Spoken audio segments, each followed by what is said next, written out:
Welcome everybody to episode 80. Can you believe it? I think it's 80, right, Hugo?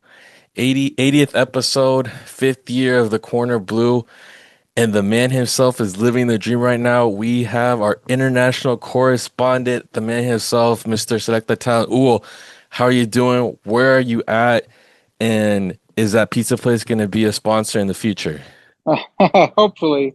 Well, here I am in Guatemala City, uh, ready for tomorrow's game, and yeah, just excited and looking forward to it, and enjoying every moment. So can't wait for the game to start tomorrow. So, for all of you that may not know, Hugo is part of the delegation that has gone to Guatemala for La Selecta's match tomorrow against Guatemala. World Cup qualifiers are starting up again. Hugo, can you walk us through how's it been this whole experience of being a part of a match day window, of being abroad, being with the team, feeling the build up to a pivotal match? How's that gone for you?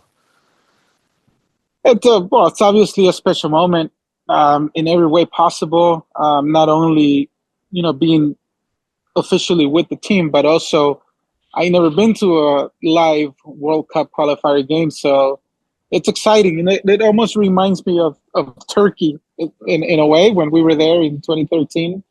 Um, Except that it's a neighboring country, so it feels pretty familiar in many ways. But yeah, I mean, it's in some ways it's a dream come true. Uh, and at the same time, I'm just looking forward to the game. So we'll see how everything goes tomorrow. No, man, I'm super happy for you that you continue to live the dream of seeing things from behind the scenes, taking a role officially within the federation. We all know that that's something you've been aspiring to, and to see it come into fruition and you're there, like, nah, congratulations, man. Super, super happy for you. But if anything, what have been your observations, uh, in terms of the energy around the team, the vibe?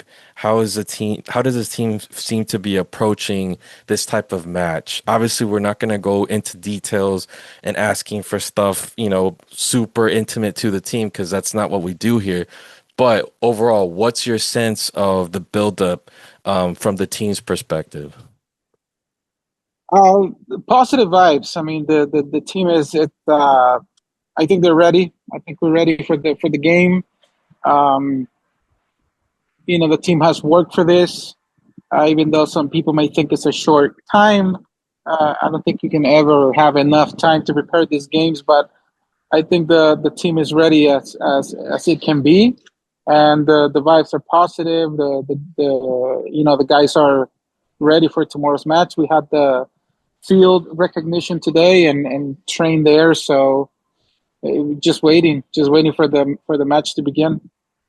Yeah, I think it goes without saying that there's jitters, there's nerves leading up to this match just because of how important it is. Despite, a lot of the questions that we've dealt with the last few months, the buildup, the preparation, the short amount of time that Herbolillo's been at the helm of the team.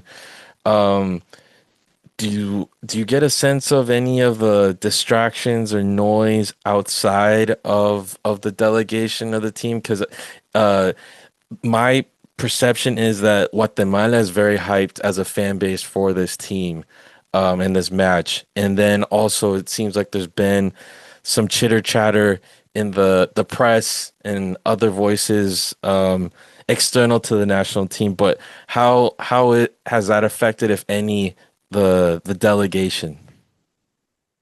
I don't think it has affected anything at all. I think the guys are used to it. I think it's part of the game. It seems to happen all the time. And there's some experienced guys in there that know how to handle those situations. They can help the younger ones deal with that. But overall, I feel like uh, probably it's just you know us. That we look at social media and we see all of that, and I think that the it's not really affecting the players in any way. Honestly, I don't see it. And in terms of the call up, we mentioned some of the changes that seem to be necessary leading up to this match. Um, how the midfield was kind of like the question in terms of who was going to be Bolillo's five. We see the call up of Isaac Portillo, we see the call up of Granito. So I think things are starting to kind of, make sense in terms of how he's going to solidify the midfield. I think um, the top three, I think it's pretty safe to say that he's either going to go with Ordaz and Gil and Josh Perez, possibly.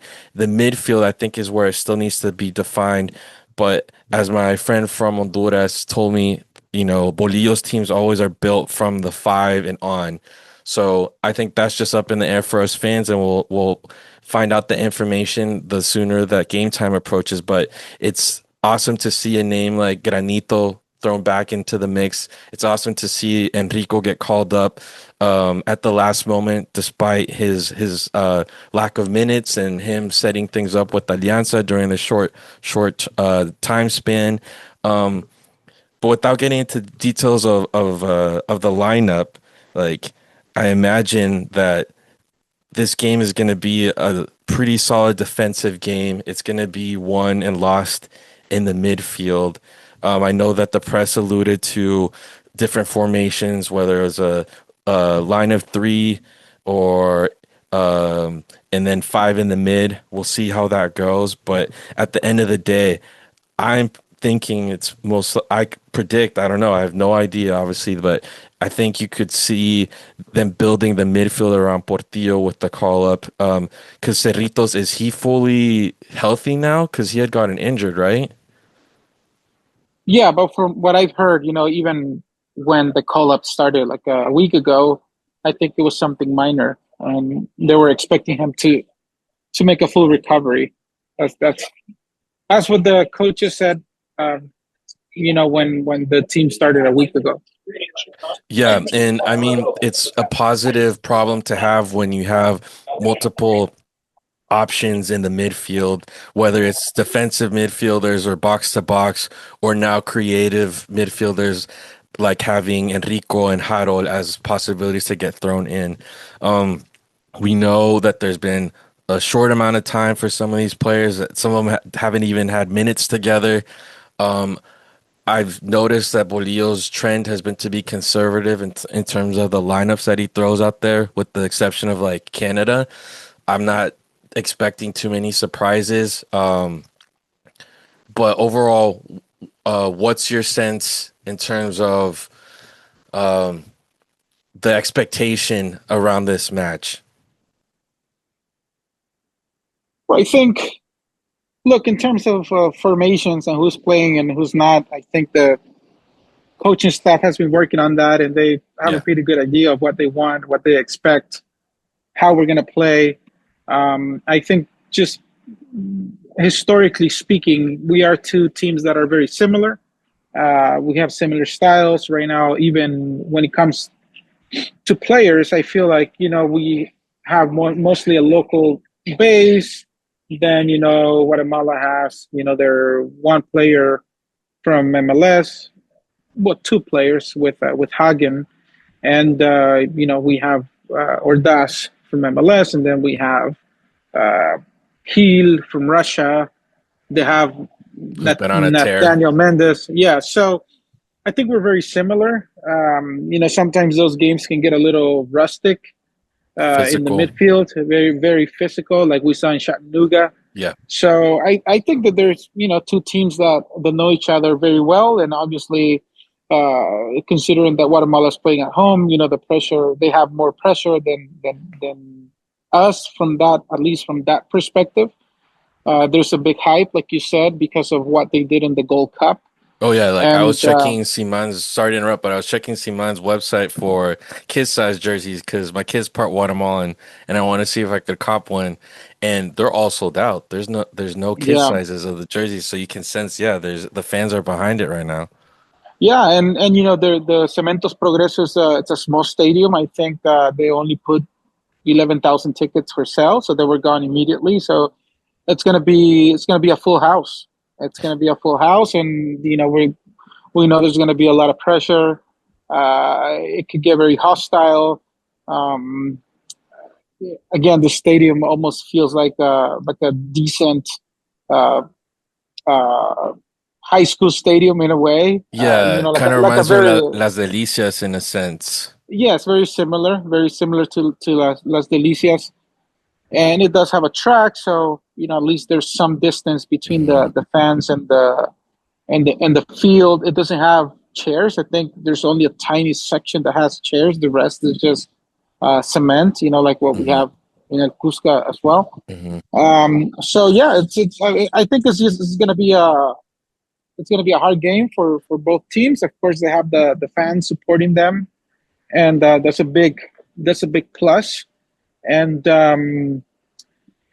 but I think the guys are very clear in terms of what the coaches want, how to approach the game, and as we know in these games, sometimes it comes down to the small details. And hopefully, we can take advantage of the opportunities that we create and try uh, to stop them, from creating opportunities, and we'll see. But then, there's what you plan, and then there's what happens in the actual game. No, yeah, for sure. I think if anything, um, it's not a source of comfort, but knowing that Guate is having to play away from the Mateo Flores, giving up a certain advantage, like this is kind of new territory in a sense for them of playing at that stadium. I think that is a factor that helps us in a sense with the small capacity. The turf, I hope that doesn't play against us or in terms of injuries or anything like that. I think it's going to be a physical match. I would be very happy with the draw. I know people would love an upset.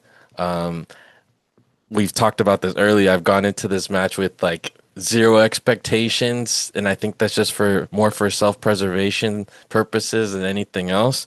But I'd love to see a great result tomorrow. Um, and yeah, I think with that, we'll kind of close this off, because I know it's kind of late over there. You got to get rest. You got a long day ahead tomorrow. We'll definitely try and record while you're back in El Salvador, because you'll be heading back tomorrow night or until Friday. Mm, I don't have those details, but considering that the game is played is going to go till 10 Hmm. p.m. Hmm. Most likely is going to be the next day. All right, sounds good. But yeah, we'll definitely try and link up while you're out there and in full capacity out there in your new role. And again, congrats. Thanks for taking the time and keep sending videos and photos of your experiences out there, man. I bet it's a very special moment for you. It is, yes. All right, man. We'll take it All right. easy. Have a good night, and hopefully we have a great result after tomorrow. And thanks everybody for tuning in for this little short segment that we did with Hugo on assignment. He's out there as a scout, but he's taking the time to talk with us for the Corner Blue. So obviously we appreciate it. Check in during the match. I'll be on Twitter, hopefully not venting and celebrating some great plays and ultimately the 3 points or one. I don't know. We'll see how it goes, but I'm hoping for a good result. Anyway, thanks a lot. Like, subscribe, find us on Spotify, Apple, and this will be going on YouTube. All right, we'll catch you guys next time. Bye. Better go, man.